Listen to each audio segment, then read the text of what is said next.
அன்புள்ள தமிழ் அன்பர்களுக்கு என் முதற்கண் வணக்கம். என் குருநாதர் வேதாத்ரி மகரிஷி அவர்களின் நல்ல ஆசியுடன் திருமந்திர மாலையில் தொடர்ந்து சகசர தலத்தை பற்றி பார்க்க இருக்கிறோம்.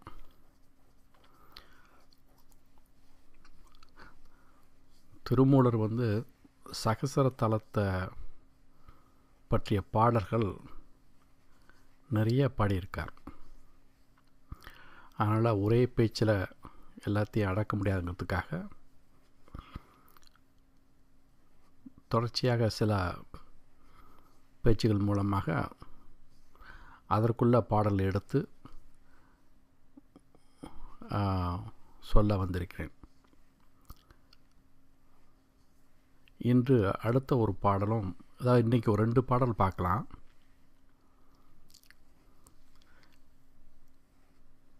இப்போ முதல் பாடம் எப்படி இருக்குன்னா, அலர்ந்திருந்தான் என்று அமரர் துதிப்ப,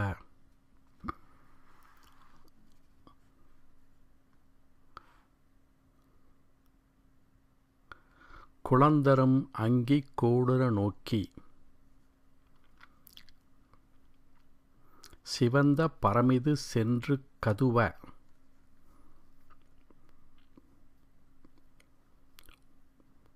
உவந்த பெருவழி ஓடி வந்தான்.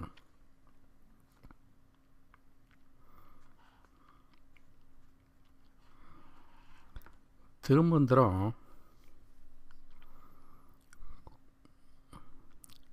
அடிப்படையாக என்ன சொல்லுதுன்னா, 4 படிகளை கொண்டு முன்னேற வேண்டும் சொல்லுது. சரியை, கிரியை, யோகம், ஞானம். சரியை என்பது கோயிலுக்கு தொண்டு புரிவது. மலர் பறிப்பது, அதை மாலையாக தொடுப்பது, கோயிலை சுத்தப்படுத்துவது, கோயிலுள்ள மணியை அடிப்பது,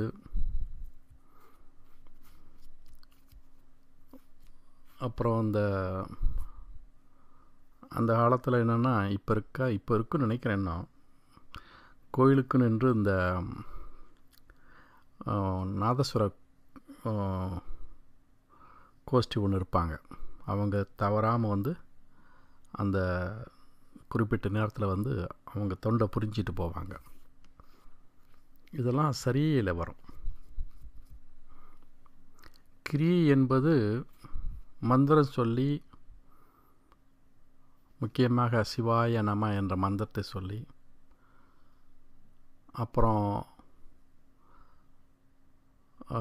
பல மந்திரங்களை, அது மட்டும் இல்லாமல் பல வேதங்களை, அதில் உள்ள சாராமத்தை, சிவனை பற்றி உள்ள பல எக்ஸாம்பிள், ருத்ரம், மகாருத்ரம், மருத்ரம், இந்த மாதிரி அதெல்லாம் சொல்லி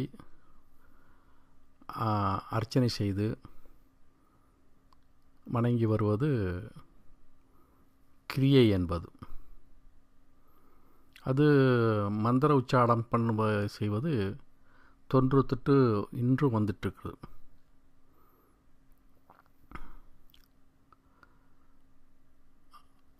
அடுத்த படியானது யோகம் செய்வது.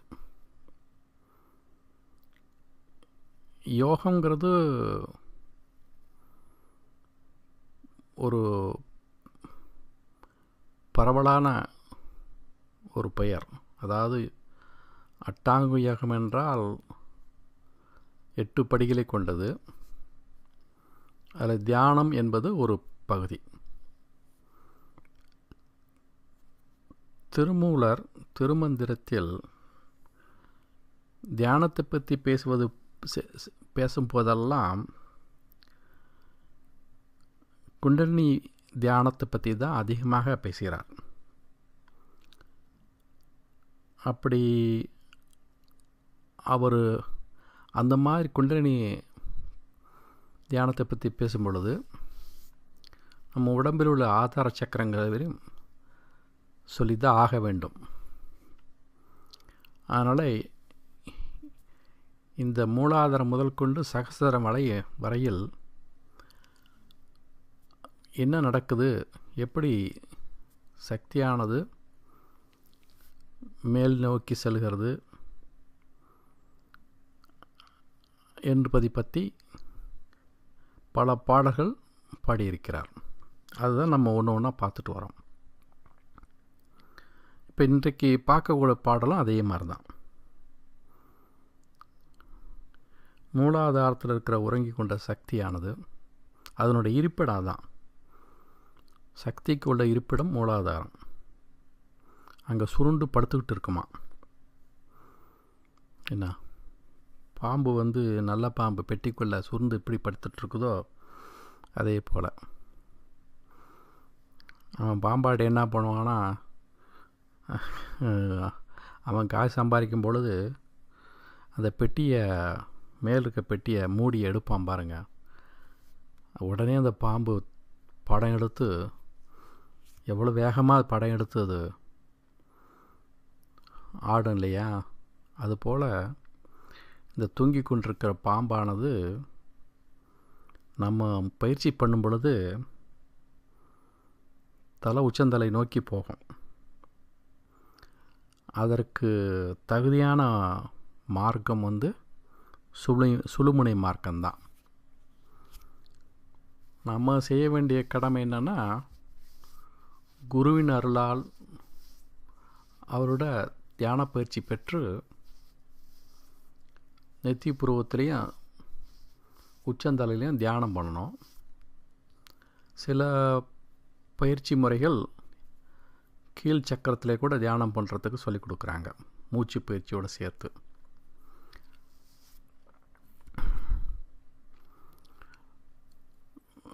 வேதாத்ரி மகரிஷி அவர்களின் அந்த தியான முறை எப்படின்னா, மூச்சு பயிற்சி தனியாக சொல்லி கொடுத்துட்றாரு. இந்த தியான பயிற்சி என்னென்னா, அவர்கள் மூலாதாரத்திலேருந்து பின்புறமாக, அதாவது முதுகந்தண்டு வழியாக நெத்தி புருவத்துக்கு இந்த சக்தியை கொண்டு நிப்பாட்டிடுறாங்க. அங்கே தியானம் பண்ண சொல்கிறாங்க. அப்புறம் கொஞ்ச நாள் கழித்து தலை உச்சந்தலையில் தியானம் பண்ண சொல்கிறாங்க.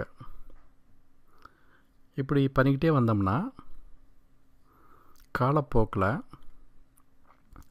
கீழ் சக்கரத்தில் தியானம் பண்ணலைன்னா கூட அந்த கீழ் சக்கரமும் நல்லா விடுபட்டு எல்லா சக்கரங்களும் திறந்து இந்த குண்டலினி சக்தியானது மேல் நோக்கி தடையில்லாமல் செல்வதற்கு இந்த பயிற்சி உதவும் என்று சொல்கிறார். அதனால் கொஞ்சம் நாள் ஆகும், பொறுமையாக செய்ய வேணும். இதில் ஒன்றும் அவசரப்படக்கூடாது. ஏன்னா வாழ்க்கையில் நம்ம தியானம் பண்ணிட்டு அது இன்பத்தை அனுபவிக்கணும் அப்படிங்கிறது நோக்கம் கிடையாது. ஏன்னா மற்ற பிரச்சனைகள்லாம் இருக்குது. அதாவது நம்ம இதில் ஒரு 4 படிகளை சொல்லியிருக்காங்க. பிரம்மச்சரியன், கிரகஸ்தன், வானப்பிரஸ்தன், சந்நியாசம், இப்படி 4 படிகளை சொல்லியிருக்காங்க. ஆகையினால ஒரு காலகட்டத்தில் கிரகஸ்தனம்னா அந்த பகுதியை நம்ம கடந்து ஆகணும். அதை பார்த்திங்கன்னா அந்த காலகட்டம் கொஞ்சம் அதிகமாகவே இருக்கும். பிரம்மச்சரியங்கிறது ஒரு வயது 25 வயது வரலும் வேணால் சொல்லலாம். அதுக்கு பிரகாரம் திருமணம் செய்து கொண்ட பிறகு கிரகஸ்தானம் ஆகிடுறோம். குடும்பத்தில் ஈடுபட்டு குழந்தைகள்லாம் பெற்றெடுத்து அவர்களை வளர்த்து ஆளாக்கி அவர்களும் திருமணம் செய்து வைத்து அந்த கண்குளிர பார்க்கவும் அந்த வயதானது கிட்டத்தட்ட 50-60 ஆகிடும். அப்புறம் வெளியே வந்து பொதுமக்களுக்கு உதவி பண்ணுறது இந்த மாதிரி விஷயத்தெல்லாம் ஈடுபடும்போது அது வானப்பிரஸ்தனம் ஆகும். அந்த கடைசி காலத்தில் சந்நியாசங்கிற ஒரு வாழ்க்கை. அந்த சந்நியாசங்கிறது வீட்டை விட்டு போகணுங்கிற அவசியம் கிடையாது. வீட்டில் இருந்துக்கிட்டே சன்னியாசி மாதிரி பட்டும் படாமல் இருக்கலாம். அந்த மனப்பக்குவத்தை கொடுப்பது இந்த தியான பயிற்சி. அதனால் இந்த 4 படிநிலைகளை வற்புறுத்துறதுனால கிரகஸ்தனாக இருக்கிற பகுதியை நம்ம கடந்து செல்லணும். ஆகையினால அதில் பல ஏற்றத்தாழ்வுகள் இருக்கும். அதை தவிர்க்க முடியாது. நம்மளுடைய கர்ம வினைகளின்படி ஏற்றத்தாழ்வுகள் வந்து ஒவ்வொரு மனிதனுக்கும் வேறுபடும். அதனால் அதையெல்லாம் சமாளிக்கணும். யாருமே எப்பவுமே வாழ்ந்ததும் கிடையாது, எப்பொழுதுமே கெட்டதும் கிடையாது. அவர்களுக்கு நல்லது கெட்டது வந்து தான் ஆகும், இன்பத்துணும் வந்து ஆகும். இன்பம் வரும்பொழுது நல்ல சந்தோஷமாக இருப்போம், துன்பம் வரும்போது தான் தடுமாறுவோம். அந்த துன்பம் வரும்போது தடுமாற்றத்தை தவிர்க்க தான் இந்த மூச்சு பயிற்சி, தியான பயிற்சி. அது கிட்டத்தட்ட பல 100 ஆண்டுகளாக இந்திய பண்பாட்டில் நம்ம இந்த முறைகளை, இந்த தியான பயிற்சி முறைகளை வற்புறுத்தி வந்தாலும் கிட்டத்தட்ட ஒரு 30-40 வருஷமாக தியானங்கிறது பரவலாக இந்தியா பூரா மட்டுமில்லாமல் உலகம் பூரா பரவிடுச்சு. அது பல ரூபத்தில் வர ஆரம்பிச்சிருச்சு. யோகானந்த பரமஹம்சா அவர் வந்து கிரியா யோகா என்ற ஒரு முறையினை சொல்லி கொடுத்து வந்தார். அது வேறு ஒன்றி அமைந்து விட்டது. அப்புறம் மகரிஷி மகேஷ் யோகி அவர்களும் TM டிரான்ஸ்லேட் மெடிடேஷன் என்ற ஒரு முறையினை சொல்லி கொடுத்தாரு. அதுவும் உலகம் பூரா பரவிடுச்சு. அப்புறம் பல குருமார்கள் உலகம் பூரா சென்று அவர்களுக்கு தெரிந்த பாதையினை மக்களுக்கு எடுத்து சொல்லி அவர்களும் கற்றுக் கொடுத்துட்டு போனாங்க. இன்றைக்கும் அது நடந்துக்கிட்டு தான் இருக்குது. அதனால் பல பயிற்சி முறைகளை பல பேரும் இன்றும் கற்று அனுபவித்து வருகிறார்கள். அதில் ஒன்று வேதாத்ரி மகரிஷி அவர்களின் தியான முறை ஸ்கை, அதாவது சிம்பிளிஃபைடு குண்டலினி யோகா என்ற ஒரு முறையினை அவர்கள் கற்றுக் கொடுத்து வராங்க. அதற்கு உதவியாக காயகல்பம் என்ற ஒரு பயிற்சி முறையினையும் கற்றுக் கொடுத்து வருகிறாங்க.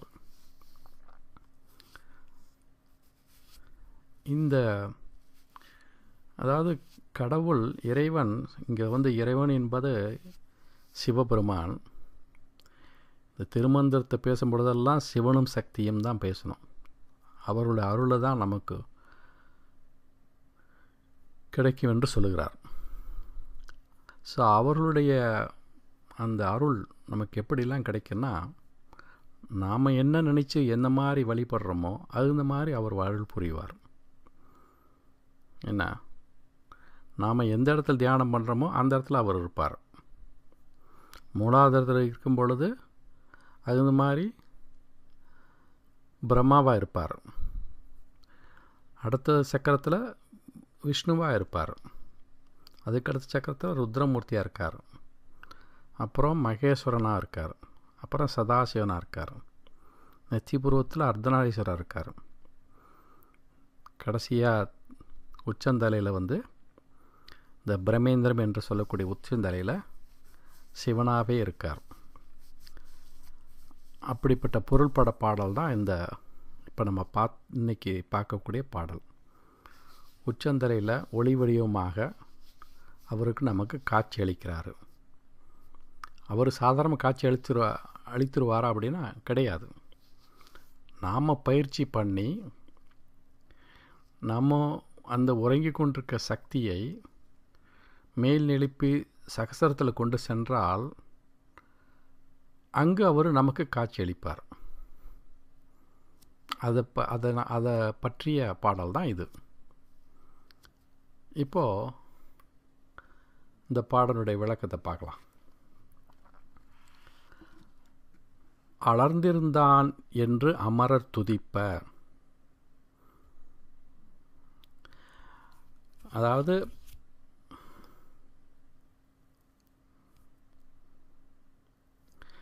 அமரர்கள் தேவர்கள் எல்லாம் சிவபெருமானே எங்கும் நீக்கமர நிறைந்துள்ளான் என்று உணர்ந்து வேண்ட, துதிப்பன வேண்ட. சிவபெருமான் தான் முழுமுதற் கடவுள், அவர்தான் நமக்கு அருள் புரிய முடியும் என்று அவர் மேலே முழு நம்பிக்கை வைத்து அவரை துதிக்க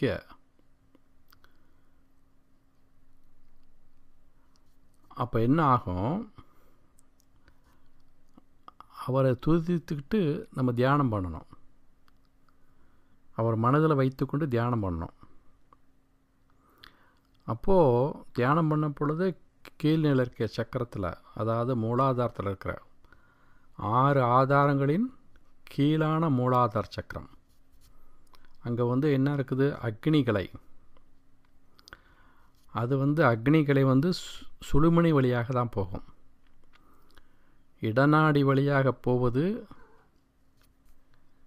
சந்திரக்கலை. பிங்கள நாடி வழியாக போவது சூரியக்கலை. ஆனால் சுழுமணி மார்க்கமாக போவது அக்னிக்கலை. அதனால் இந்த 2வது அடி என்னன்னா, குளந்தரும் அங்கி கோளுர நோக்கி. அப்படின்னா என்னென்னா, கோளுர நோக்கினா சகசரத்தலத்தை நோக்கி சுழுமணி வழியாக மூலாதாரத்தில் உள்ள அக்னிக்கலை மேலெழுந்து செல்ல. என்ன அடுத்தது? சிவந்த பரமிது சென்று கதுவ. இந்த இடத்துல சகஸ்திரத்தை பற்றி சொல்லுது. சிவந்த மேலான ஒளியானது சகசர தலத்தை சென்று அடைய அல்லது பற்ற அப்படிங்கிற பொருள். சிவந்த பரமிது சென்று கதுவ சென்று பற்ற, கதுவன பற்ற. உவந்த பெருவழி ஓடி வந்தானே. அப்போது நாம் அந்த சக்தியை மேலே கொண்டு போகும்பொழுது சிவனுடைய அருள் தானாக நமக்கு கிடைக்கும். அவரே அதாவது என்ன சொல்லுவாங்கன்னா, நாம் ஒரு படி மேலே போனோம்னா அவர் 2 படி கீழே இறங்கி வர மாதிரி. கருணாமூர்த்தி. என்ன நீங்கள் நாயன்மார்களுடைய வரலாறை பார்த்தீங்கன்னா அப்படி தான் இருக்கும். பல ஞானமார்களை அவர்கள் எவ்வளோ அவர் மேலே பக்தி செலுத்தி அவர்களை வணங்குறாங்களோ அவர்களுக்கு நிச்சயமாக அவர் அருள் புரிகிறார். 63 நாயன்மார்களோட கதைகளை பார்த்தீங்கன்னா தெரியும். இப்போ கூட ஒரு புது யுகம் என்ற டிவி, அதாவது லைக் விஜய் டிவி மாதிரி புது யுகம் அப்படின்னு ஒரு புதுசாக ஒரு டிவி சேனல் வந்திருக்குது. அதில் இந்த நாயன்மார்களை பற்றி ஒரு சீரியல் வந்துட்டுருக்குது. இப்போ நான் அதை தொடர்ச்சியாக பார்த்துட்ருக்கேன். ரொம்ப நல்லா இருக்குது. முடிந்தால் பாருங்கள். இது தமிழோ.comல இருக்குது. ஸோ இந்த மாதிரி நாம் சக்தியை மேலே கொண்டு வந்தோம்னா நமக்கு அவர் அந்த சகஸ்திரத்தில் இருந்து நமக்கு என்ன விரைந்து அருள் செய்வான் என்ற பொருள்பட இந்த பாடல் பாடிக்கொண்டிருக்கு. சிவந்த உவந்த பெருவழி ஓடி வந்தானே. அதாவது வழிபடும் மகிழ்ச்சிக்குரிய பெருவழி என்று, இந்த பெருவழிங்கிறது சகஸ்திரம். அது தான் அந்த இடத்துல தான் ரெண்டு பேரும் சிவனும் சக்தியும் சேர்ந்து இருக்கிறதுனால சகசிராரே பத்மே சகரகசி பத்தியா விகரசே என்று பார்த்தோம் போன பேச்சில். அந்த இடத்துல நாதமும் விந்துவும் ஒன்று சேர்ந்து நமக்கு ஒரு முழு தன்மையை தருது. அதை நம்ம அனுபவிக்கும்போது அதுதான் பேரானந்தம். அந்த பேரானந்தத்தை கொடுக்கக்கூடிய சிவன் நம்மளுடைய முயற்சிக்கு தகுந்த மாதிரி அவரும் கொடுக்குறாரு. நம்ம முயற்சி எடுக்கலன்னா அவர் கொடுக்க மாட்டார். அதனால் நாம் மேல் நோக்கி போக போக அவரும் கீழ் நோக்கி இறங்கி வந்து நமக்கு அருள் புரிகிறார். விண்ணின்று இழிந்து வினைக்கீடாய் மெய்க்கொண்டு தன்னின்று தாளை தலைக்காவல் முன்வைத்து உன்னின்று உருக்கி ஓர் ஒப்பில்லா ஆனந்த கண்ணின்று காட்டி களிம்பெருத்தானே. அந்த பாடலுக்குள்ள பல இடத்துல பொருத்தி பாடலாம். அந்த பாடலை மட்டும் மறக்காதீங்க. இந்த முதல் பேச்சில் நான் தான் எடுத்து சொன்னேன். இந்த பாடலில் தான் எவ்வளோ சூட்சமான விஷயம் இருக்குது பாருங்கள். நம்ம மேலே அக்கறை கொண்டு இந்த மானிட பிறவிகளை உயர்த்தணுங்கிறதுக்காகவே அவர் எப்பவுமே காத்துட்ருக்கார் என்ன. ஆனால் அவர்கள் வினைக்கு தகுந்த மாதிரி தான் அவர் அந்த உதவியை செய்வார். ஆனால் யாரையும் விடுறதில்லை. அந்த மாதிரி ஒரு பெரும் கருணை கொண்டவர் வச்சிங்களா. ஸோ இப்போ என்னென்னா, இதனுடைய சுருக்கமாக அந்த பாட்டோட சுருக்கம் என்ன தெரியுங்களா? மூலாக்னி எங்கே இருக்குது? மூலாதாரத்தில் இருக்குது. அதை பயிற்சி மூலமாக சுடுமணி மார்க்கமாக உச்சிக்கு சென்று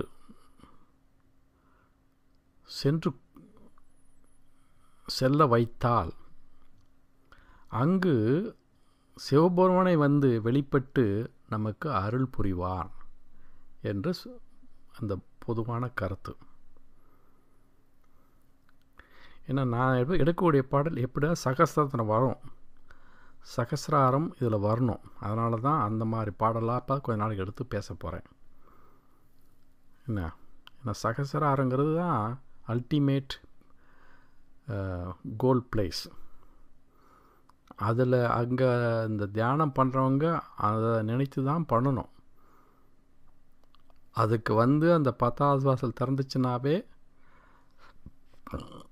என்ன தியானத்தினுடைய ஒரு முடிவான எல்லையை நம்ம அடைந்து விட்டோம் என்று ஒரு பொருள் கொள்ளலாம். ஆனால் அதுலேயும் முன்னேறணும். அதாவது இந்த பேரானந்தங்கிறது சில பேர்த்துக்கு ஆரம்பத்தில் 1 செகண்ட் வரலாம், 1 வினாடி வரலாம் என்ன. அப்புறம் அதை நீடிக்கணும். அப்புறம் நிரந்தரமாக அந்த ஆனந்தத்தை கொண்டு வரணும். அதனால் தியானம் பண்ணும் பொழுது ஒரு நாளைக்கு ஒரு நாளைக்கு அந்த பேரானந்தம் வந்துன்னு வச்சிங்களேன், ஒரு சில நொடிகள் அதை வைத்து நான் அடைஞ்சிட்டேன், இனிமேல் மெடிட்டே செய்ய வேண்டியதில்லை அப்படின்லாம் நினைக்கக்கூடாது. அப்படி நினைத்து அதை நிறுத்திவிடக்கூடாது. ஏன்னா அதனால் அப்படிலாம் நிறுத்தினீங்கன்னா என்ன ஆகுன்னா, மனதுக்குள்ளே நமக்கு கொஞ்சம் ஆணவம் கொஞ்சமாக தலை தூக்க ஆரம்பிச்சிடும். என்ன எவ்வளோக்கு நமக்கு விஷயம் தெரியுதோ அந்த அளவுக்கு ஆணவம் வளரும். அதனால தான் ஆணவம் அழிவதில்லை அப்படின்னு சைவ சித்தாந்தத்தின் ஒரு கருத்து. ஆணவத்திற்கு முடிவுகளே, ஆதி அந்தம் இல்லை. ஆணவம் எப்போவுமே இருக்குமா, கொஞ்சமாவது இருக்குமா. அதனால் அதை மனதில் வைத்துக்கொண்டு பேரானந்தங்கிறது முழுவதுமாக நிரந்தரமாக அனுபவித்து கொண்டு இருக்கக்கூடிய காலத்தை நம்ம அடையணும். ஆனால் அது மனிதனால் முடியுமானா சற்று கொஞ்சம் யோசிக்கணும். அவங்க என்ன சித்தர்கள்லாம், பழைய காலத்து சித்தர்கள்லாம் அந்த நிலையை அடைந்திருப்பார்கள். ஆனால் அந்த நிரந்தரமான நிலையை அடைந்தவ ஒரு யோகி யாருன்னா பரமயோகி யாருன்னா அவர் தான் சிவபெருமான். அதுக்கடுத்தது நந்தி. இப்படி தான் வரும் ஆச்சுங்களா. இப்போது அடுத்த ஒரு பாடல், ஒரு வினோதமான பாடல். இந்த பாடல் எப்படி பாடப்பட்டிருக்குன்னா, எங்கெங்கே சக்தி இருக்குதோ அந்த இடத்துல சிவனை நினச்சிங்க. சிவன் இருக்க இடத்துலலாம் சக்தியை வச்சுக்கணும். அதான் ரிவர்ஸாக போட்டுக்கணும். அப்படி ஒரு பாடல் பாடியிருக்கார். இப்போது இதுவரை நான் சொன்னதெல்லாம் என்ன சொல்லியிருக்கேன், மூலாதாரத்தில் சக்தி இருக்குது. அந்த கிரேனியம் என்று சொல்லக்கூடிய உச்சந்தலையில் சிவன் இருக்கார். சிவனை நோக்கி சக்தி மேல் நோக்கி சென்று சிவனுடன் கூடி மகிழ்கிறாள் என்று நம்ம பார்த்தோம். அந்த பேரானந்தத்தை உண்டு பண்ணுறாள்னு பார்த்தோம். இப்போ நான் சொல்லக்கூடிய பாடல் அதுக்கு மாறுபட்ட பாடல். அதாவது உச்சந்தலையில் சக்தி இருப்பதாகவும் மூலாதாரத்தில் சிவன் இருப்பதாகவும், சிவன் இந்த சுழுமணி மார்க்கமாக சக்தியை நோக்கி சென்று சக்தியோட சிவன் கலந்து பேரானந்தத்தை உண்டு பண்ணுகிறார்கள் என்ற ஒரு கருத்தினை கொண்ட ஒரு பாடல் இது. அதுதான் நான் சொல்ல வரேன். அந்த பாடலை பற்றி பார்ப்போம்.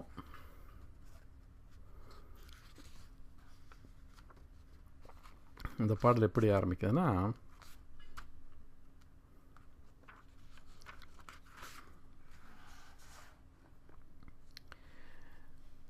மேலை நிலத்தினால் வேதக பெண்பிள்ளை மூல நிலத்தில் எழுகின்ற மூர்த்தியை ஏழ எழுப்பி இவளுடன் சந்திக்க பாலனும் ஆவான் பார்நந்தி ஆணையே.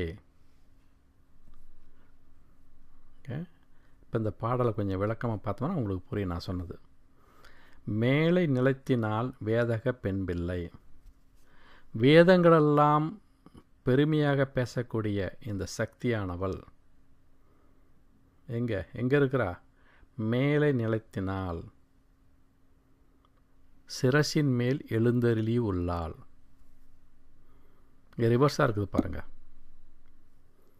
ஓகே, மூல நிலத்தில் எழுகின்ற மூர்த்தியை, இந்த மூல நிலத்தில்ங்கிறது மூலாதாரம், அங்கே உறைந்து கொண்டிருக்கிற, அங்கே இருக்கிற அந்த குண்டலினி சக்தி எந்த ஊரில் இருக்கார்? இங்கே சிவபெருமானாக இருக்கார்.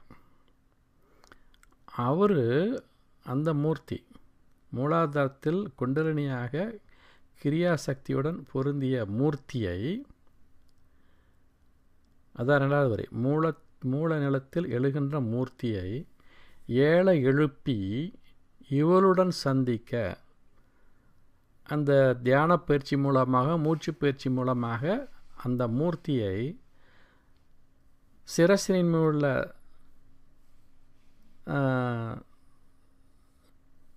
சக்தியுடன் சேரும்படி நம்ம செய்தால் பாலனும் ஆவான் பார்நந்தி ஆணையே. என்ன ஆகும்? அதனுடைய பலன் என்னன்னா, பாலனும் ஆவான் அப்படின்னா, அப்படி செய்யும் பொழுது இந்த நம்ம வயது குறைந்த மாதிரி, அதாவது இளமை தோற்றத்தை அடைவோம். வயது ஆனால் கூட இளமைத்தன்மையை நாம் பெறுவோம் என்று சொல்லுகிறது. இந்த பாடம் சொல்லப்படுகிறது. ரொம்ப வேடிக்கையாக இருக்குது இல்லைங்களா? ஏன்னா இது என்ன ஒரு போட்டியாக எனக்கு தெரியாது, இடையில செருக்கலாம் கூட சொல்ல முடியல. இவர் திருமூலர் என்ன பண்ணியிருக்காருன்னா, சிவனுக்கு மட்டும் முக்கியத்துவம் கொடுக்காம எப்போ பார்த்தாலும் சக்தி தானே சிவனை போய் சேருது அப்படின்னு பல பாடலை சொல்லியிருந்தா கூட, இந்த நாலாம் தந்திரத்தில் என்ன பண்ணுறாருன்னா, சக்திக்கு முக்கியத்துவம் கொடுக்குறார். சக்திக்கு முன்னிட்டு சிவனை கொஞ்சம் பின் வைத்து பாடுறார். நாலாம் தந்திரத்தை நிறைய பார்க்கலாம். அடுத்த பேச்சோடரில் நாலாம் தந்திர சில பாடலை பார்க்கலாம். இந்த பேச்சுவாடல் இப்போ இந்த பாடல் வந்து 3ஆம் தந்திரத்தில் தான் வருது. ஏன்னா அதுவும் தாரணை என்ற தலைப்பில் வருது. ஆனால் பொதுவாக இந்த பாடலுக்கு அர்த்தம் என்னென்னா, மூலாதாரத்தில் உள்ள சிவனை மேலேயுள்ள சக்தியுடன் சேரும்படி பயிற்சி செய்தால் அதற்கு பலன் என்னன்னா, நமக்கு இளமைத்தன்மை உண்டாகும். ஆச்சுங்களா? அந்த மாதிரி ஒரு மாறுபட்ட பாடல். இப்போ இன்றைக்கி 2 பாடலும் இந்த யாத்திரை என்னென்னு சொல்கிறோன்னா, நம்ம பொதுவாக யாத்திரைம்பாங்க. யாத்திரைங்கிறது இப்போ நம்ம கோயிலுக்கெல்லாம் இந்தியாவுக்கு போகிறோம், இமயமலைக்கு போகிறோம், அது ஒரு யாத்திரைன்னு சொல்லுவாங்க, ஜேர்னி. ஓகே, வாழ்க்கையிலையும் ஜேர்னி யாத்திரைன்னு சொல்கிறது. அந்த யாத்திரை எப்படின்னா, மூலாதாரத்தில் ஆரம்பித்து சகசரம் போகிறதுக்கு எவ்வளோ நாள் ஆகும், அது வந்து ஒரு யாத்திரை. என்ன, மனிதனுக்கு மனிதன் அந்த யாத்திரையுடைய கால எண்ணிக்கை வேறுபடும். குறைந்தது 10 வருஷத்துலேருந்து 15 வருஷம் வரலும் இந்த யாத்திரை தொடரும். என்ன, இந்த கடைசி எல்லையை அடைவதற்கு இங்கேருந்து தமிழ்நாட்டிலேருந்து கைலாயம் போகிறாங்கன்னு வச்சுங்களேன். அவர்கள் இப்போல்லாம் ஒரே நாளில் போய் சேர்ந்துடலாம். என்ன, அதாவது ஒரே நாள் இல்லை, 2-3 நாள், அதாவது பிளெயினை பிடிச்சி டெல்லி போய், அங்கேருந்து டெல்லியிலேருந்து நேபாள் போய், நேபாளிலேருந்து தகுந்த வசதியுடன் கைலாயம் போயிடலாம் இல்லைங்களா. கிட்டத்தட்ட ஒரு 4-5 நாளில் போயிடலாம். அந்த காலத்தில் நடந்தானே போனாங்க, இந்த மாதிரி வசதிலாம் கிடையாதுல்ல. அப்போ அந்த காலத்தில் யாத்திரைங்கிறது மாதக்கணக்கில் ஆகும். அப்புறம் இந்த காலத்தில் அதுவே வாரக்கணக்கில் ஆகுது. அதுபோல் நம்ம உடம்பில் ஒரு யாத்திரை நம்ம பண்ணோம்னா, இந்த மூலாதாரத்திலிருந்து சகசரந்தலம் போகிற வரையிலும் எவ்வளோ நாள் ஆகும்னா 10 to 12 வருஷம் ஆகும் குடும்பஸ்தருக்கு. ஓகே, வானப்பிரஸ்தனுக்கு அவ்வளோ நாளாக இல்லை, கிரகஸ்தனுக்கு அவ்வளோ நாள் ஆகும். ஏன்னா நம்ம பல பிரச்சனைகளை நம்ம அனுபவிக்க வேண்டியிருக்கோம், அதுக்காக தான் சொல்கிறேன். இன்றைக்கு இந்த மாதிரி ஒரு 2 பாடலும் நம்ம பார்த்தோம். இத்துடன் இந்த பாடலை, இந்த பேச்சு இன்னைக்கு முடித்து கொள்ளலான்னு இருக்கேன். இதை கேட்க போவதற்கு என்னுடைய முன்கூட்டிய நன்றியை தெரிவித்துக்கொண்டு வாழ்க வளமுடன் என்று சொல்லி முடித்துக்கொண்டேன். நன்றி, வணக்கம்.